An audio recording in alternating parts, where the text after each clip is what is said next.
This is a course on engineering mechanics.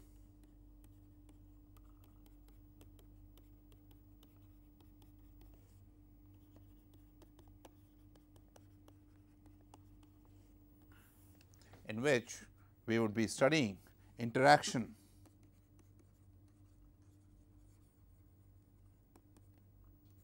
or let me be more precise, mechanical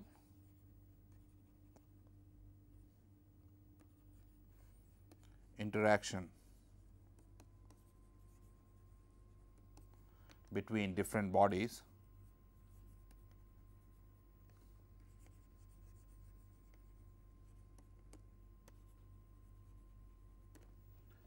when they interact through the forces applied on each other. This would consist of two parts, statics and dynamics.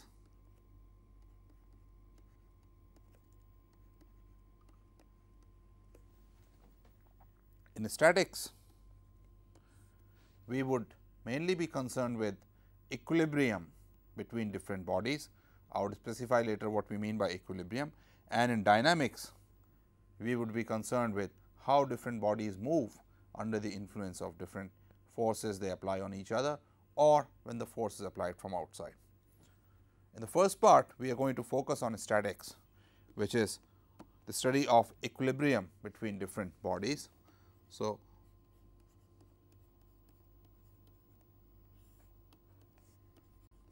of equilibrium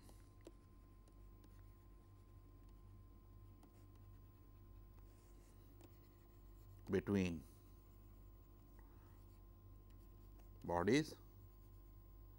When we say equilibrium, in general it means that there is no acceleration on any part of the system. In statics, we will specifically be concerned with when all the subsystems, all the systems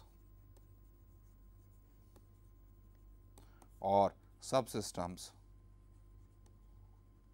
are not only not accelerating, but are static, that is they are not moving.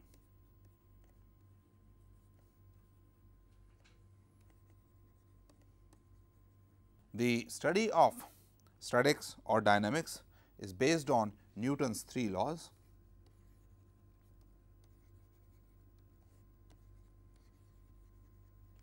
Of motion. So, let us start by their description. The first law states that a body does not change its state of motion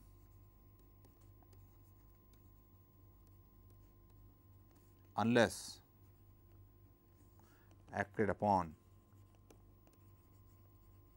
by a force. So, if a body is moving in a straight line, it will keep moving in that straight line until a force is applied. Similarly, if a body is static, is sitting somewhere, unless a force is applied, it will not start moving spontaneously. The first law is based on observation and it is part definition. You may ask, definition of what? It gives you the definition of an inertial frame, and we do most of our calculations in an inertial frame. An inertial frame by definition then is the one in which the body does not change its state of motion unless a force is applied. For example, in this room, for all practical purposes, this room is a good inertial frame, because if I see somebody or some body somewhere, it is not going to change its state of motion without a force being applied to it. On the other hand, suppose I am on a train which suddenly starts moving. As soon as it starts moving, you see objects outside which are accelerating in the opposite direction by the same acceleration. So, without any apparent force. So, that accelerating train is not a good inertial frame. is not an inertial frame at all. Then there is second law that states that force applied on a body is proportional to the acceleration that it produces. Then we write F equals m a, which defines for us the mass as well as the force. So, this is also based on observation and part definition. It defines for us something called the inertial mass.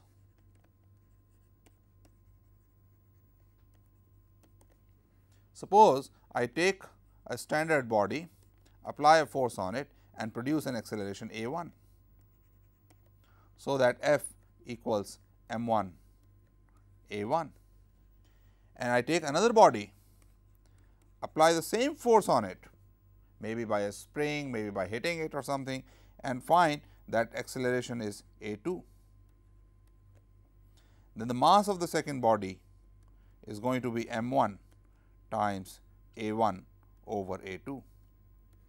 This becomes the operational definition of inertial mass. So, this is part definition. Then it also tells us, given a mass, I can also measure the force in newtons as m times a. Mind you, this is operational definition. I cannot always use it though, because suppose I am pushing a wall, the wall does not accelerate. So, I cannot really determine its mass by measuring the acceleration when I am pushing it. Then there is Newton's third law that states that for an action there is always a reaction. That means, if there is a body A, it is pushing another body B by a force F, then there is going to be reaction on A by B in the opposite direction.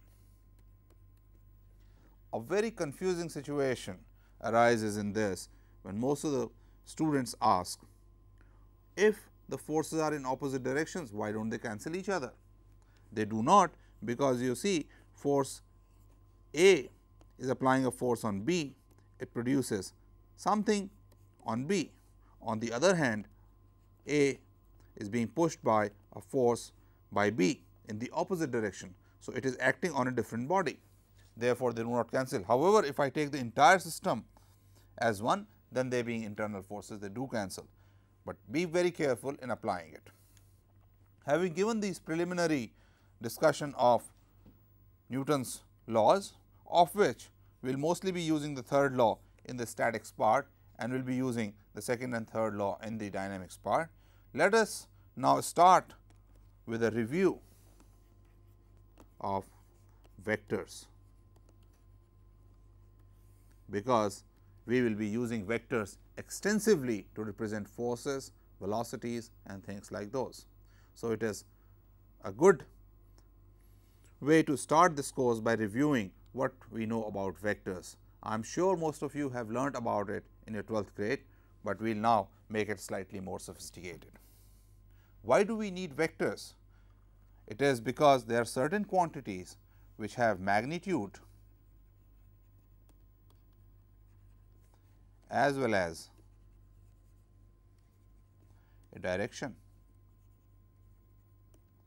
For example, if somebody tells you that I am pushing a box by a force of 10 newtons,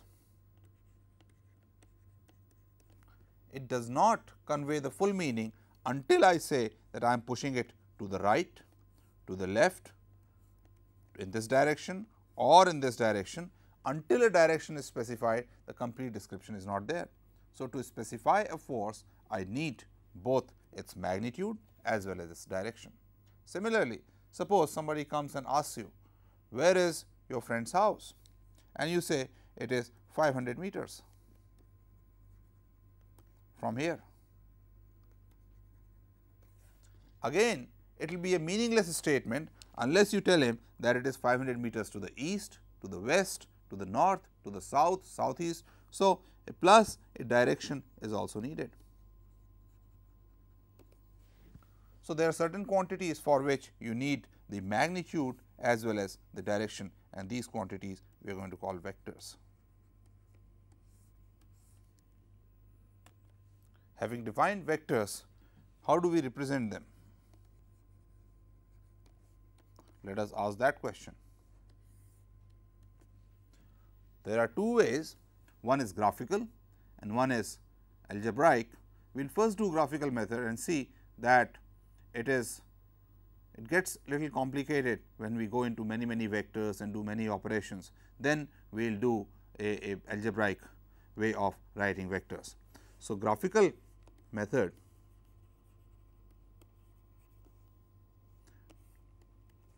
of representing a vector is that you make an arrow with the arrow showing the direction and the length of the arrow showing the magnitude of the vector. In this manner, if we now have two vectors, how do we decide whether the two vectors are equal or not? If there are two vectors given,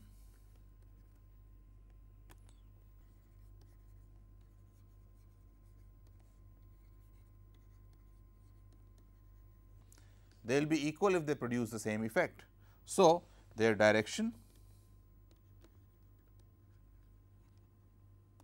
and magnitude must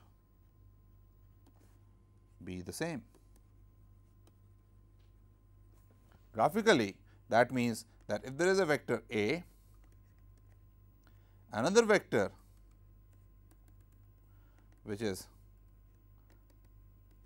parallel to it and has the same magnitude, B is equal to A. So, I can have a vector parallelly shifted compared to A, but still it can be equal to A. So, in this case A is equal to B, because both of them have the same direction and the same magnitude. On the other hand, if I make a vector here C, its magnitude may be the same as A, but it is not. It does not have the same direction as A, and therefore, A is not equal to C. One has to be very careful in the effect of equal vectors.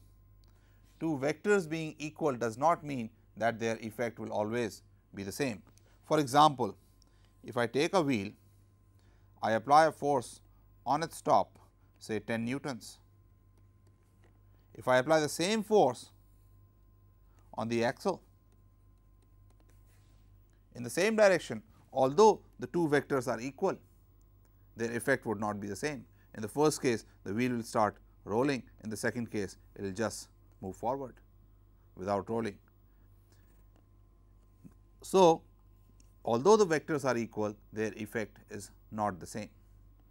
On the other hand, think of the same wheel, if there is a rope pulling it which is tied to its end, whether I apply a force here, here or here along the line of action, its effect would be the same.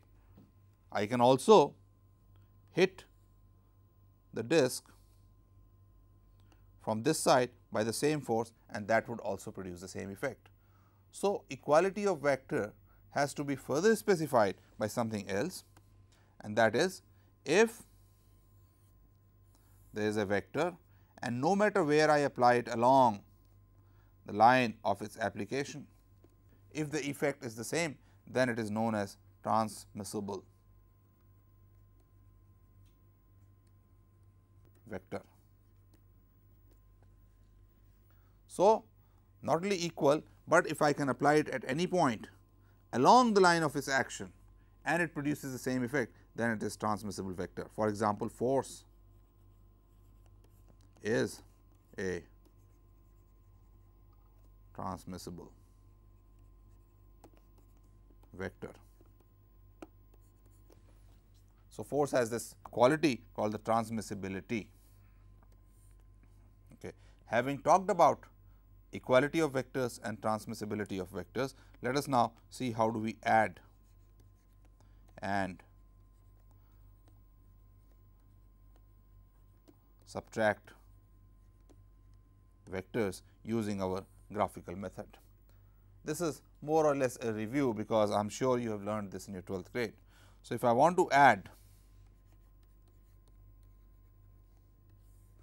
two vectors A and B, what we do is, so we are doing A plus B, what we do is take A, on its head put the tail of B, and then draw a vector starting from the tail of A to the head of B, and that gives you A plus B. You may ask, why do I add this way? Does it make sense? It certainly does. Suppose there is a ball moving like this with velocity v1, and I hit it so that it acquires a velocity v2 in this direction. Experience tells me that it would be moving in a direction like this, which would be a sum of v1 plus v2. You see, I have added v1 and v2 using the prescription I just gave you. I draw v1 and put the tail of v2 at on the head of v1, draw this vector, and this gives me v1 plus v2. So, this is how we define the addition, or we obtain the addition of two vectors. It is also easy to see that addition of vectors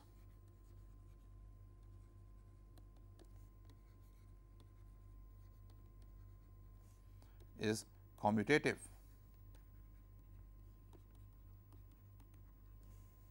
That is, A plus B is same as B plus A. Let us see that. So, let there be a vector A and let there be a vector B, then this is A plus B. On the other hand, if I draw the vector A with its tail at the head of B, then this would give me B plus A. But this arm is parallel to this, because this is a parallelogram. So, these two vectors are parallel, and because this is a parallelogram, this magnitude is the same as this, and this implies A plus B is the same as B plus A. So, summation of two vectors is commutative. You see, graphical method is giving you a very visual way of looking at vectors. Next, we can use addition of vectors to define the product of a number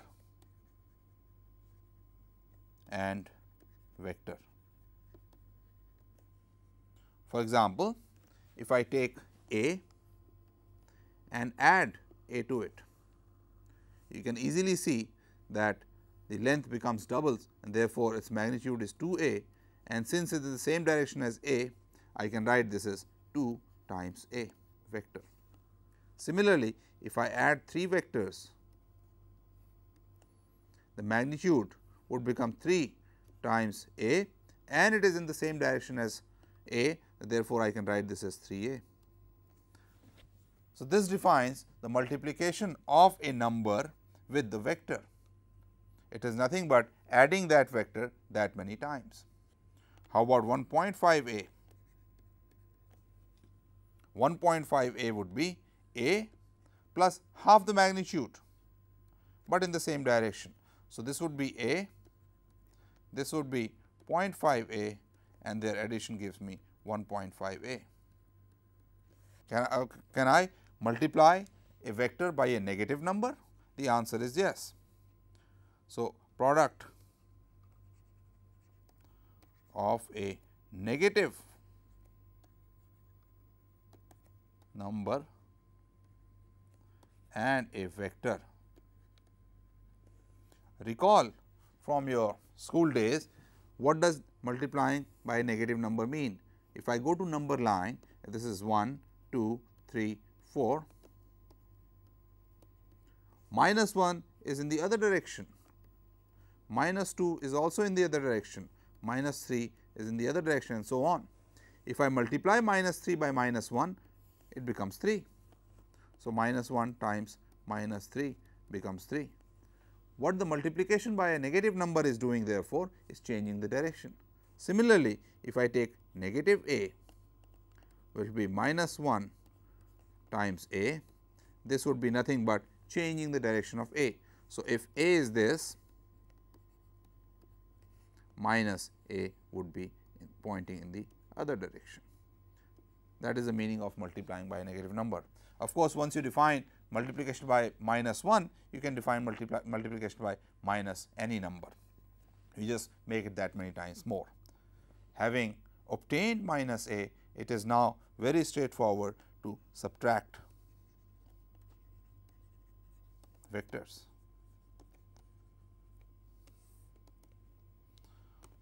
So, how do we do subtraction of vectors? Suppose I have to subtract b from a. This would be same as a plus minus 1 times b. So, what do? We take vector a and I want to subtract b from it. This would be the same as taking a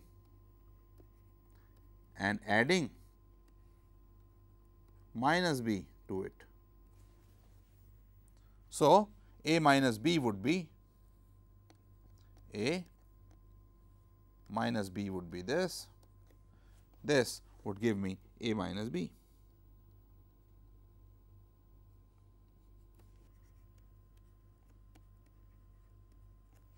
And you can see right away that a minus b is not same as b minus a, because b minus a would be b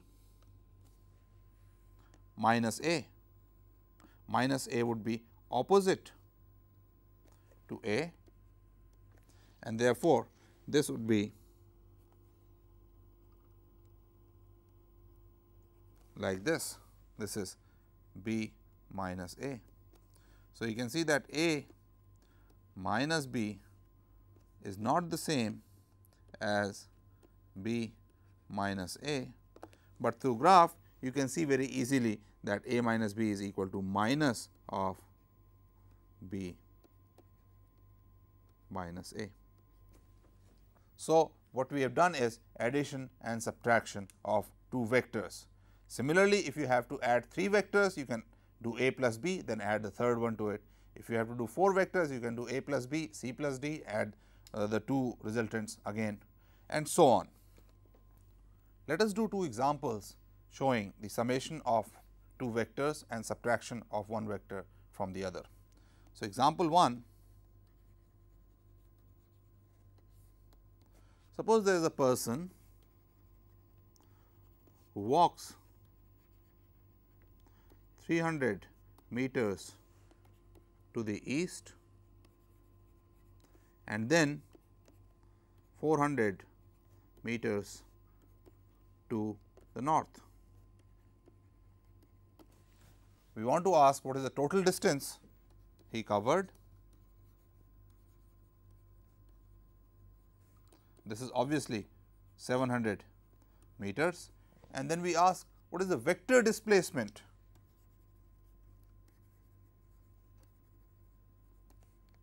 which is a vector quantity of the person from the original position. To get that, we have to add the 2 displacements vectorially. So, suppose the person started from here, he moved 1, 2 and 300 meters to the east, and then 1, 2, 3, 400 meters to the north. So, this is his first displacement up to this point, and then second displacement from here to here, and therefore, the net displacement would be in this direction.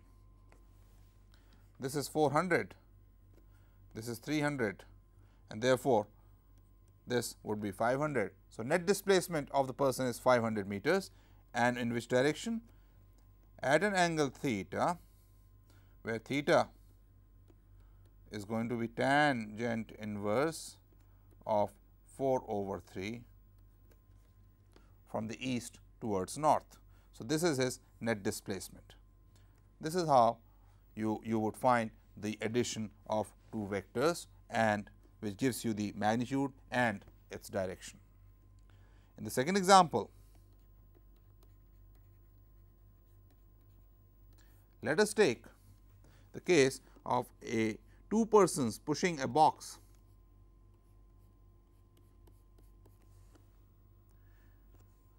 So that the net force F net is, let us say, 12 newtons to the right or to the east. One person applies the force F 1, which is 5 newtons to the north. We ask what is the force applied by the second person. Let it be F 2. Then we know that F net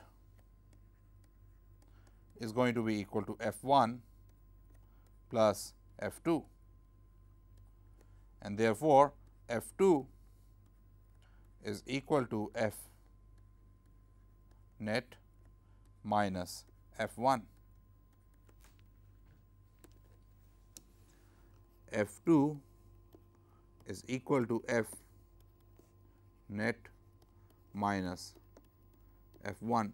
We have been given that F net is 12 newtons to the east, F 1, this is F net, F 1 is 5 newtons to the north, and therefore, F net minus F 1 is going to be, this is F net minus F 1 will make going to the south, and this would give me F 2.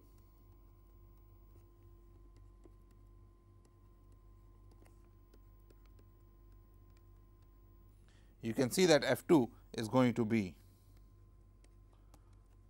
13 newtons, because this is 12, this is 5. At an angle theta equals tangent inverse 5/12 towards south from the east. So, I have given you two examples, one in which we added two vectors and one in which we subtracted one vector from the other. Next, we ask, can we define product of two vectors? The answer is yes, but before doing that, I will take a slight digression, and now we will go into vector algebra, representing them by numbers and in a different way algebraically. So, first let us represent vectors in an algebraic way, and then we will be able to define the product of two vectors properly. Not only that, representing vectors in an algebraic way would make addition and subtraction of two vectors easy when we have many vectors. So, for that, first I introduce the concept of unit vector. A unit vector is a vector of magnitude 1. So, let us say unit vector n, and to show that it is a unit vector, we make a hat on top of the vector.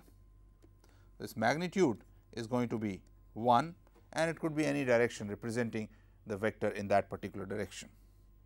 In particular, now we will take the x, y and z axis,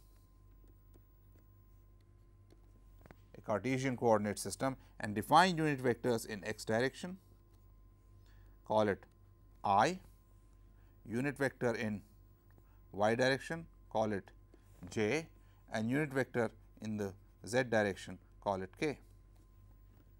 Now, any vector can be written as a, what I call the x component of this vector, times I plus a the y component of this vector j plus a z and the z component of this vector k. So, this is known as the z component, y component, x component. You can see that what we are doing is multiplying this unit vector by a x. So, this will give me a x times this, a vector in this direction, let us say this a x I, and I add this to a y j. So, I will draw it parallelly here. This will give me a x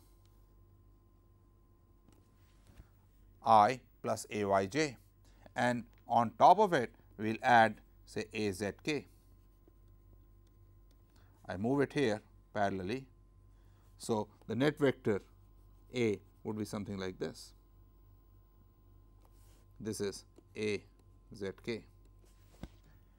Although in this case I added a x and a y first and then a z and got this vector, it does not matter in which order you add these vectors, because we have already proved that addition of vectors is commutative. So, I could have added a y and a z first and then added a x, I will still end up with the same vector a. So, now the meaning is quite clear. When I write a equals a x I plus a y j plus a z k, I am writing a vector a x times I pointing in x direction, a vector a y times j of magnitude a y pointing in y direction, and a vector of magnitude a z pointing in k direction, and adding them all up, and that is the vector a. A x is called the x component of A, and a y the y component, a z the z component. So, let us see, suppose I have write a vector v is equal to I plus 2 j plus let us say 3 k. How would it look? X, y, z.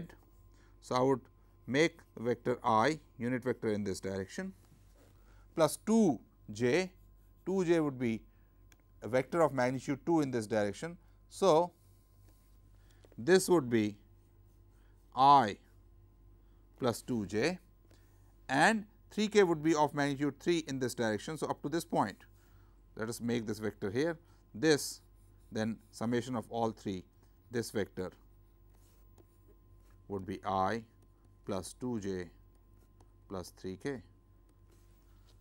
How about the magnitude of this vector?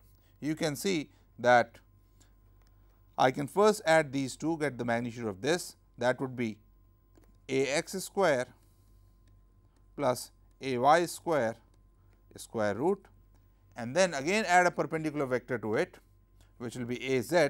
So, the net magnitude would be square root of this component, which is a x square plus a y square, and then a perpendicular component a z, add them all up and take the square root. This is the magnitude of the vector, and you can see that direction is easily seen and visualized by making the vector using these unit vectors. Having written a vector in its algebraic form, let us ask, how do I add two vectors? Suppose there is another vector b, which is b x I plus b y j plus b z k. When I add the two vectors a plus b, you can see graphically and carry it out that the net vector would have a x component, which is the summation of the x components of individual vectors. Then I add the y components of individual vectors and then the z components of the individual vectors. Similarly, minus b would be nothing but each component of the b vector would become negative.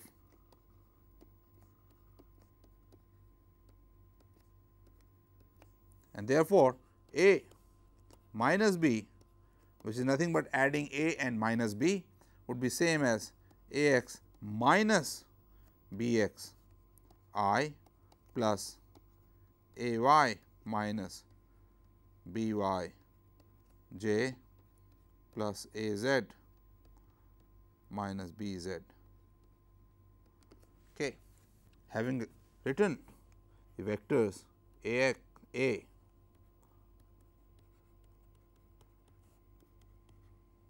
y j plus a z k and b as b x I plus b y j plus b z k, we are now ready to write their products.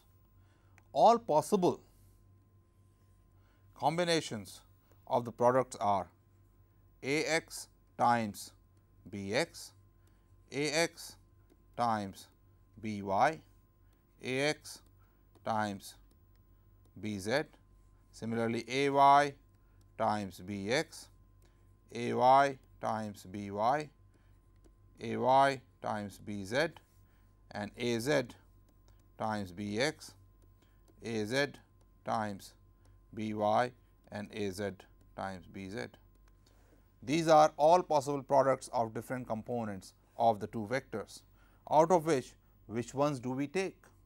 Which ones do we define as vectors and scalars is the next task that we are going to address.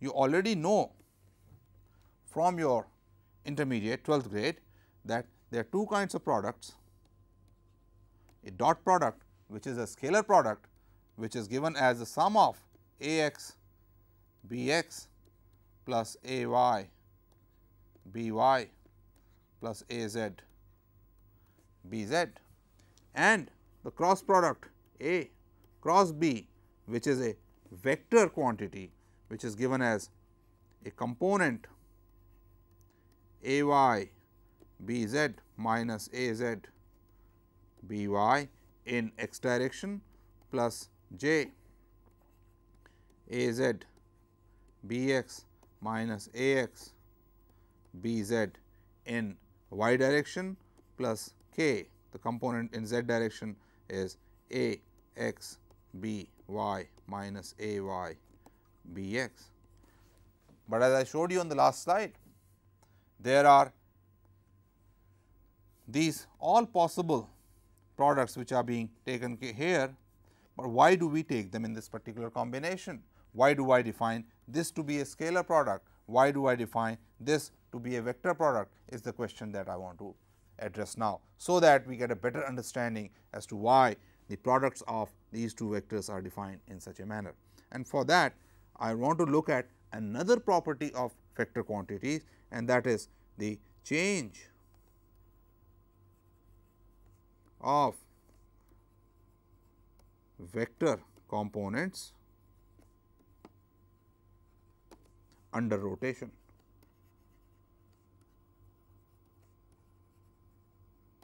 So far we have just looked at a vector quantity as something that has a direction and that has a magnitude, but now we are going to look at some more properties, and one property that we specifically look at is the change of vector components under rotation.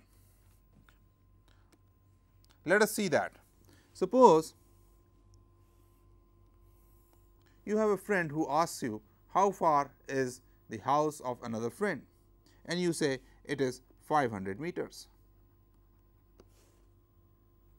or you say you walk 300 meters to the east, I am just taking the previous example, and 400 meters to the north. So that the direct distance of that house is 500 meters, but you have to walk in a zigzag manner, in that you have to go east first and then north. Total distance you cover is 700 meters. Now, suppose you have another friend who is looking at it from a different frame.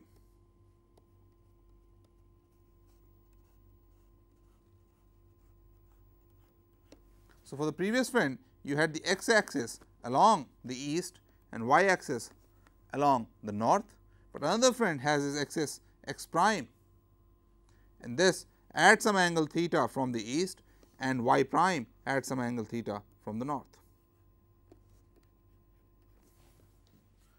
Although the distance travelled by this person in going to the other house is going to be 700 meters in both the frames. However, this vector you can see is going to have components which are not going to be 300 and 400 meters, but this is going to be its x component and this is going to be its y component. So, although the vector remains the same, it is 500 meters in this northeast direction, but its components along different frames are different. On the other hand, for the scalar quantity distance, that remains the same, unchanged. So, what we conclude, a scalar quantity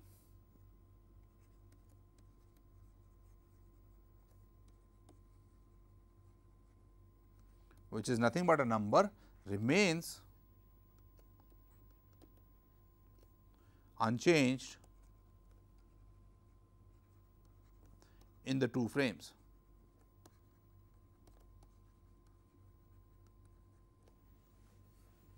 On the other hand, we also see that the components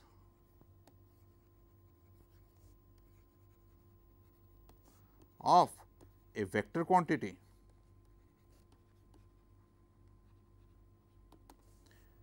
change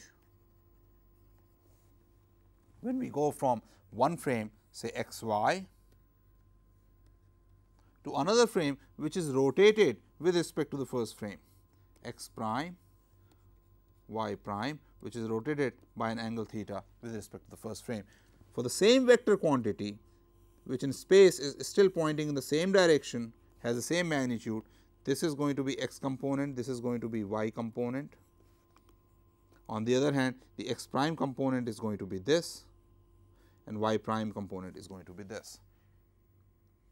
And the relationship between x prime and y prime component and x and y component is well known, and that is what we are going to derive now. So, a vector quantity must follow that relationship, its components should change according to that relationship when we go from one frame to another frame which is rotated with respect to the first frame. So, let us derive the relationship. So, let us say there is a vector pointing in a certain direction in the original frame x and y, so that its this is its x component and this is its y component. I am looking at the same vector from another frame, and let me now use a different color.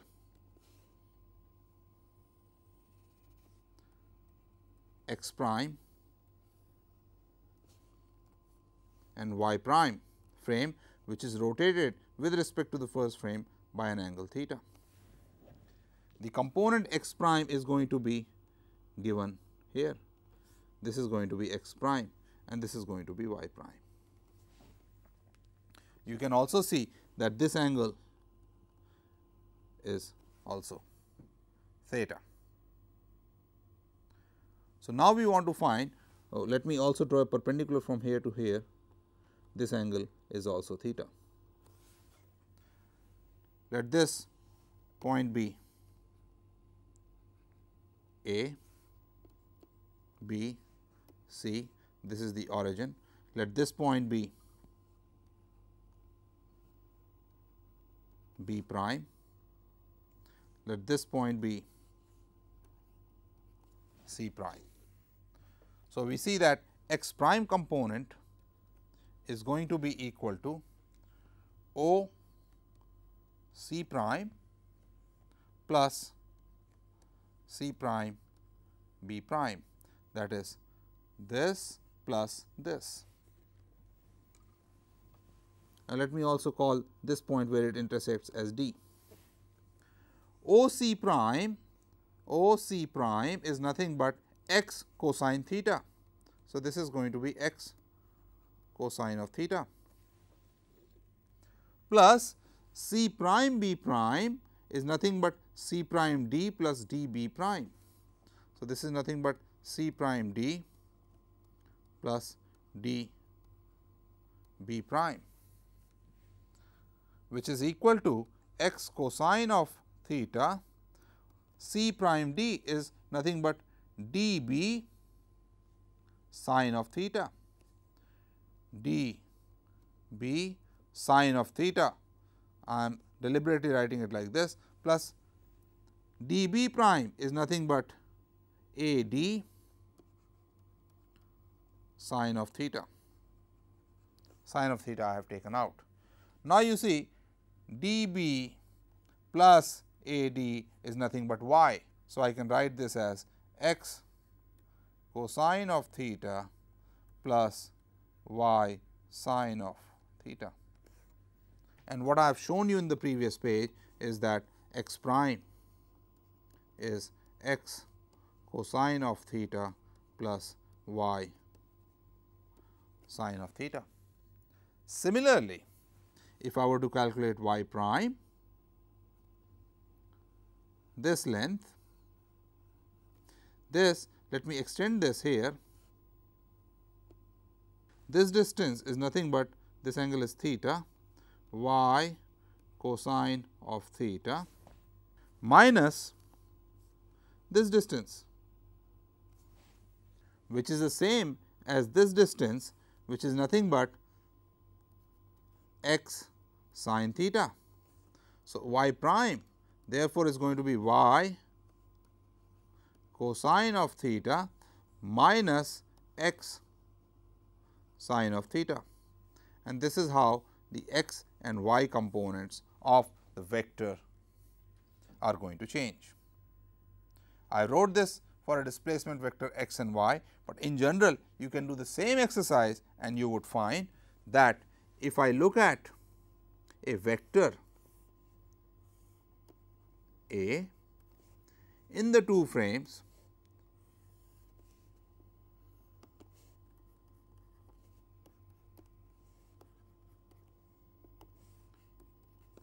which are rotated with respect to each other, then A x prime, that is the component of A in the rotated frame, is going to be equal to A x cosine of theta plus A y sine of theta, and A y prime is going to be equal to minus A x sine of theta plus A y cosine of theta.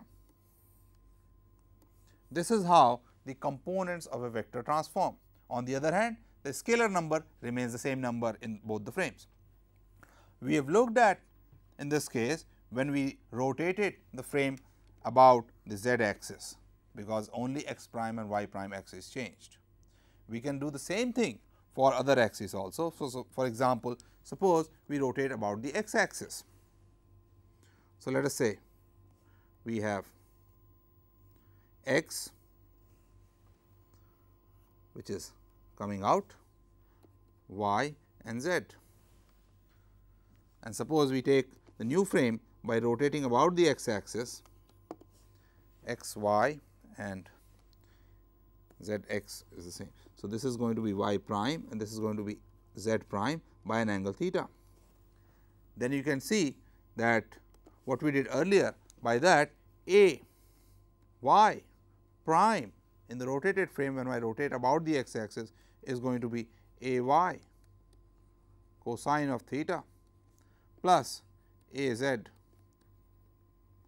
sine of theta, and A z prime is going to be equal to minus A z sine of theta or minus A y sine of theta plus A z cosine of theta.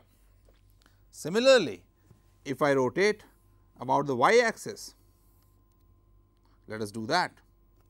If I rotate about the y axis, this is going to be x axis, z axis, y axis coming out, and make my new z prime and x prime axis like this. By rotating about the y axis, you will see that a z prime is going to be a z cosine of theta plus a y sine of theta, and a x prime is going to be minus a z sine of theta plus a y cosine of theta.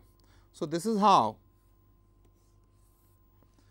the vector components of a vector transform under rotation with respect to x axis, y axis or z axis. That is, if I rotate about the z axis, I change x prime and y prime components. If I rotate about the x axis, I change y and z components, and if I rotate about the y axis, I change x and z components, and they change in a very specific manner.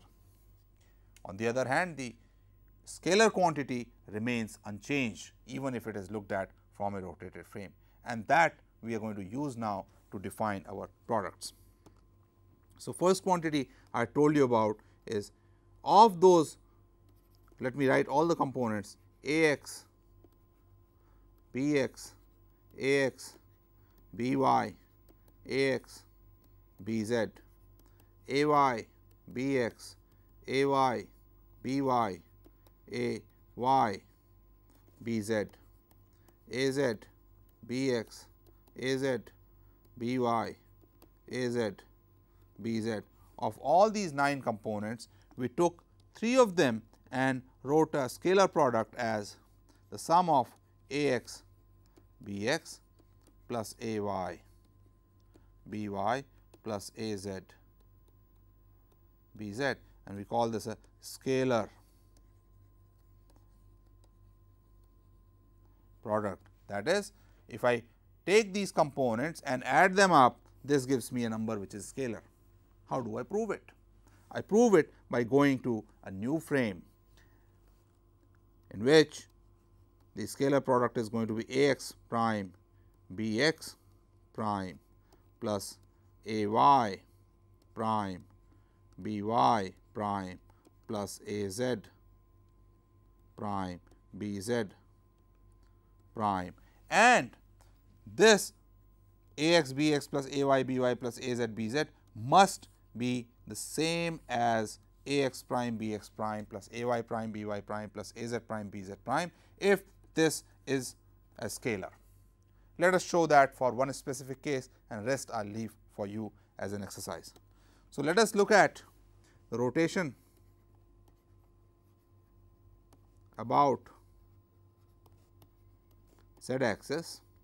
So, that in that case a x prime would be equal to a x cosine theta plus a y sin theta, b x prime would be similarly b x cosine theta plus b y sin theta, a y prime would be minus a x sin theta plus a y cosine theta, b y prime would be equal to minus b x sin theta plus b y cosine of theta.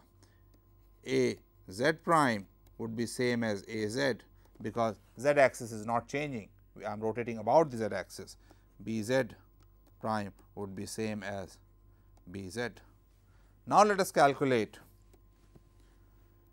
a x prime b x prime plus a y prime b y prime plus a z prime b z prime, and this would come out to be equal to a x cosine theta plus a y sin theta times b x cosine theta plus b y sin theta plus minus a x sin theta plus a y cosine theta times minus b x sin theta plus b y cosine theta plus a z times b z.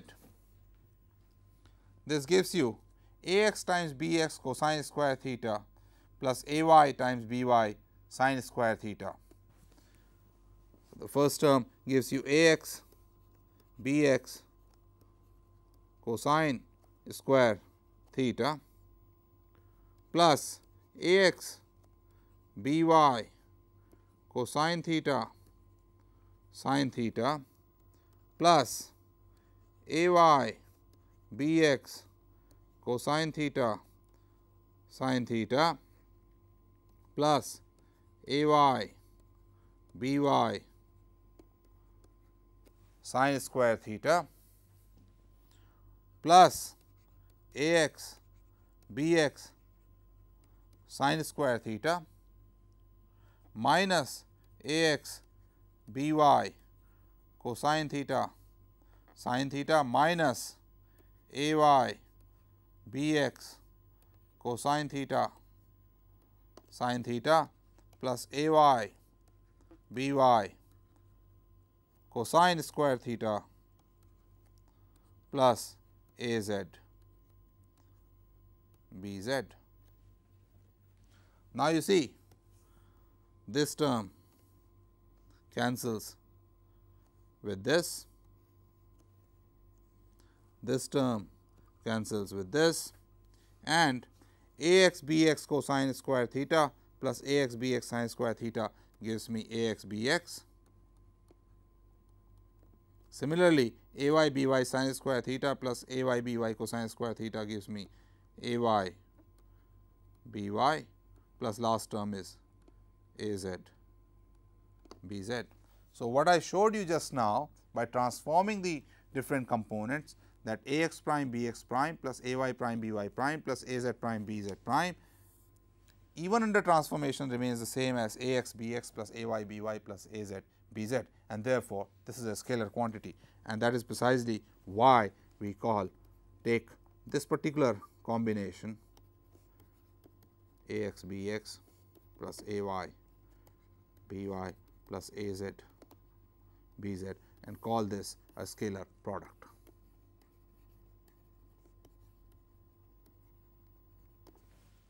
Similarly, the other quantity that we define is the vector product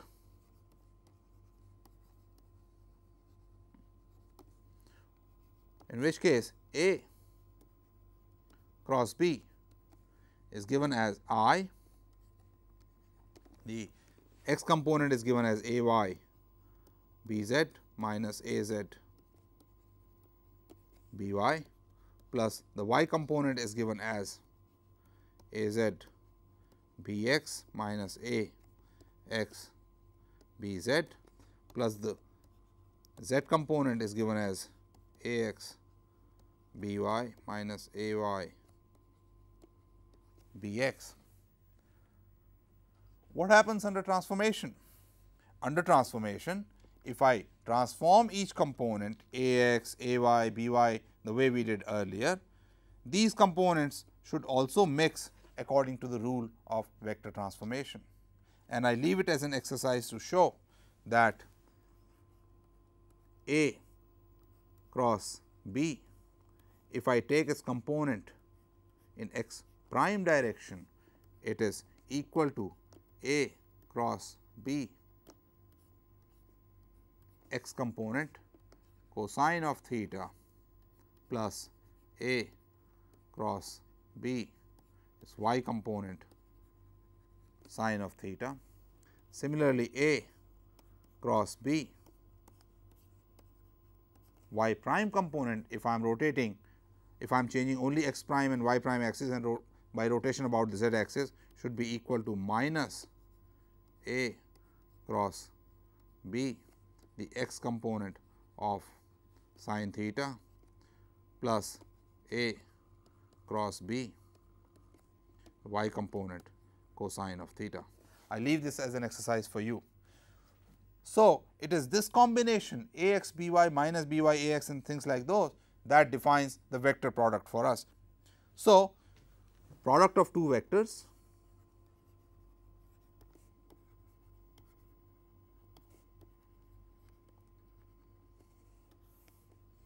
one is a scalar product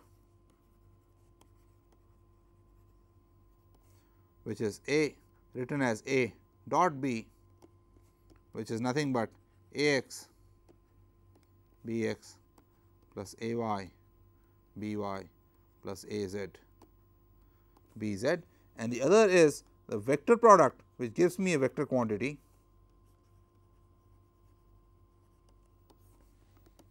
which in a short term I can write as a determinant I j k A x A y A z b x b y b z, a determinant of this, and this is A cross B. I leave it for you to check that this gives the same expression as we used earlier.